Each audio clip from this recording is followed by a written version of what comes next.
कहानी नीरू की है। पंजाब की नीरू की शादी दिल्ली के राहुल से होती है। दिल्ली कितना बड़ा शहर है ना, लेकिन आप लोगों का घर तो बहुत छोटा है।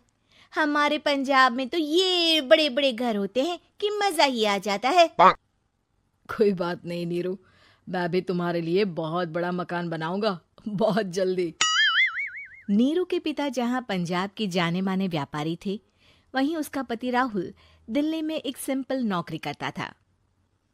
माँ, यहाँ तो घी मक्खन इतना महंगा है कि क्या बताऊं। मैं तो तरस ही जाती हूँ घी खाने के लिए। नीरू की माँ को ये सुनकर बहुत दुख होता है।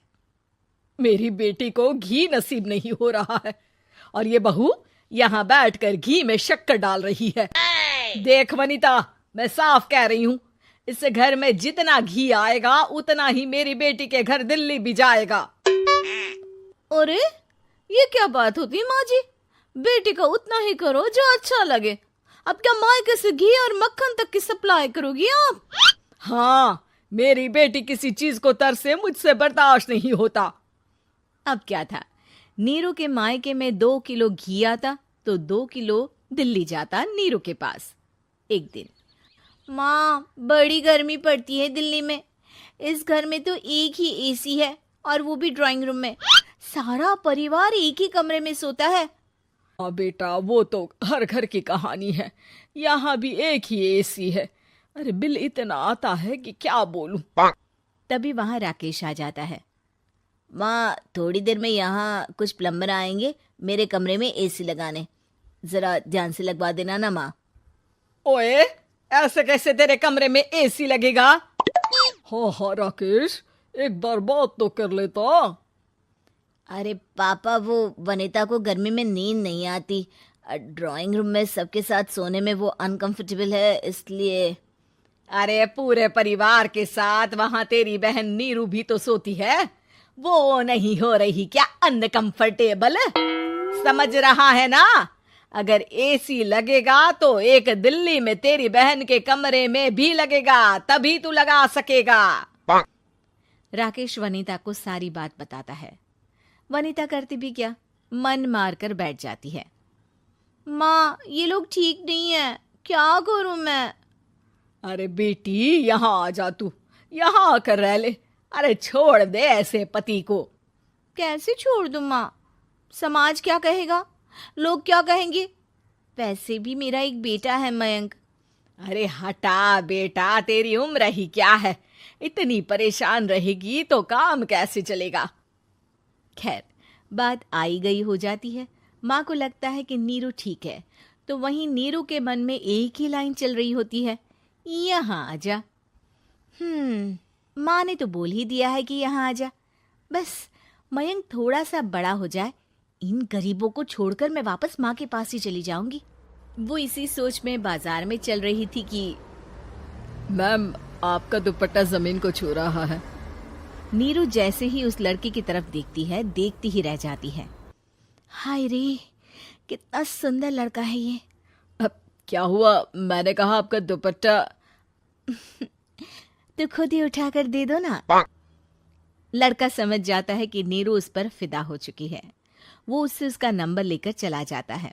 अब क्या था, नीरू और रोहित में लगातार बातें होने लगती है। मैं हरियाणा का रहने वाला हूँ, यहाँ एक बड़ी कंपनी का मैनेजर हूँ। अच्छा, और कितने बच्चे हैं तुम्हारे? बच्चे? अरे मेरी तो शादी भी नहीं हुई है। तुम बताओ, शादी करोगी?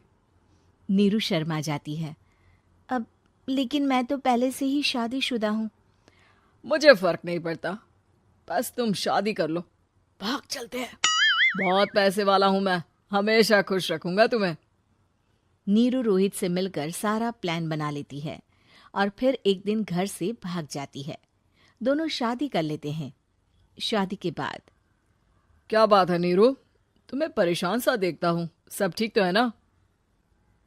हाँ हाँ, सब ठीक है।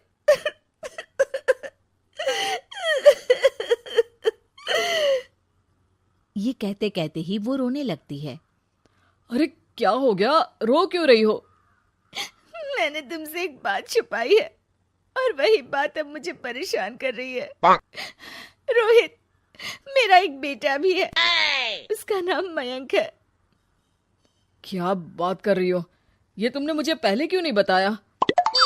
देखो नीरू, मेरी माँ को मैंने ये नहीं बताया है कि तुम शादीशुदा हो। बच्चा मैं मैनेज नहीं कर पाऊंगा। नीरू को समझ में नहीं आता कि वो क्या करे। तुम उस बच्चे को अपनी माँ को क्यों नहीं दे देती? नीरू चुपके से माँ को फोन करती है। माँ, क्या मयंक को तुम रख सकती हो? बेटा, मैं राकेश के साथ बात करती हूँ। आखिर घर का बेटा वही है, जो वो बोलेगा। वैसे भी बेटा, तूने जो किया है ना, उसके बाद से पूरा घर तेरी बुराई कर रहा है। मैं भी अब किसी से तेरे लिए लड़ नहीं सकती। राकेश बेटा, नीरू ने तो जो किया बहुत ही बुरा किया, लेकिन मैं सोच रही थी कि क्यों ना मयंक को हम यहाँ ले आए। तभी वनीता बोल पड़ती है। वाह जी, ऐसे कैसे यहाँ ले आए? यहाँ क्या भंडारा भरा है? और जिस बच्चे की माँ ने नहीं सोचा, उसके लिए हम क्यों सोचे? नीरू को एक बार तो अपने बच्चे के बारे में सोचना चाहिए था ना। अरे लेकिन तेरे पास भी तो लड़का नहीं है ना वनीता। माँ, वनीता ठीक बोल रही है। कल को वो बड़ा होकर इसी घर का हिस्सा मांगेगा तो हम क्या करेंगे? माँ कहती भी तो क्या, वो चुप रह जाती है। वहीं नीरू का पहला पति कहता है। माँ, अगर आज भी वो वापस आ जाए तो मैं उसे माफ कर दूंगा। बेटा, गरीबी चीज ही ऐसी है, क्या करेगा? तू तो अब मयंक का सोच। वो बेचारा तो बिना माँ का हो गया। मयंक के खातिर तू दूसरी शादी कर ले बेटा। लोगों के लाख समझाने के बाद नीरू के पहले पति की शादी रिद्धि से हो जाती है, जिसके पहले पति से 2 बच्चे होते हैं। देखो जी, मैंने शादी सिर्फ बच्चे के खातिर की है।